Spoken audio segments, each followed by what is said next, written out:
육상 풍력 발전은 온실가스 배출을 줄일 수 있고 경제 파급 효과가 큰 것으로 알려져 있습니다. 그러나 사업이 활성화되면서 여러 가지 문제점이 발생하고 있는데요. 대책은 없는지 조규한 기자가 취재했습니다. 육상 풍력 발전 사업에 있어서 가장 중요한 것은 바로 입지입니다. 자칫하면 보호림 등 산림을 망가뜨리고 산사태와 산불 피해도 일으킬 수 있습니다. 이 때문에 전문가들은 사전에 입지를 발굴하는 방안을 조언합니다. 사전에 부지를 발굴한다거나 또는 기존 산지 개발지나 훼손지를 재활용하는 방안도 생각해 볼 수 있고요. 지자체가 사업계획 단계부터 주민을 참여시키고 이익을 공유하는 계획 입지제도 대안입니다.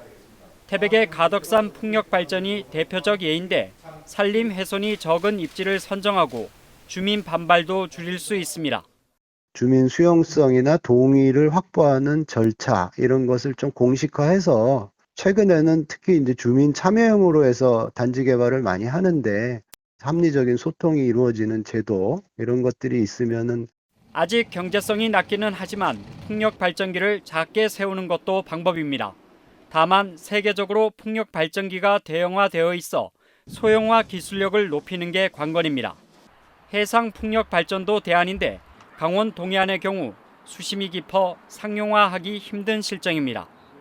또 정부가 1년여 전부터 사업 예정지에 산림 환경 정보를 담은 입지 지도를 제공하고 있는데 이를 더 정교하게 만들어야 합니다.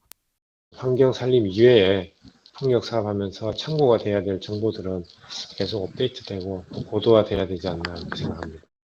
여기에다 사업 과정의 갈등을 줄이기 위해 사업권을 먼저 내주고 환경영향평가 등 인허가를 나중에 심의하는 현행 제도도 다시 검토해야 합니다.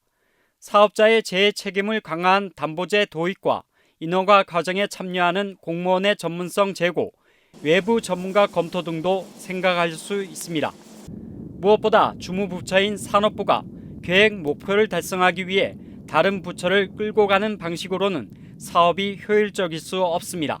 산업부의 풍력 허가 자체가 아주 단선적으로 하기 때문에 먼저 기준과 원칙을 좀 제대로 마련하고 그렇게 상생할 수 있는 방법들이 현장에 어떤 실질적으로 적용될 수 있는 방안들이 나와서 풍력도 일정 부분 숨통이 트이고 기후변화와 에너지 수급 계획 등을 볼 때 육상 풍력 발전 사업은 더 확대될 수밖에 없어 보입니다. 그렇다면 어떤 방식으로 사업을 원활히 추진하고 당면 과제를 어떻게 풀어갈지에 대한 신중하고도 세밀한 대책이 추가적으로 필요해 보입니다. MBC 뉴스 조규환입니다.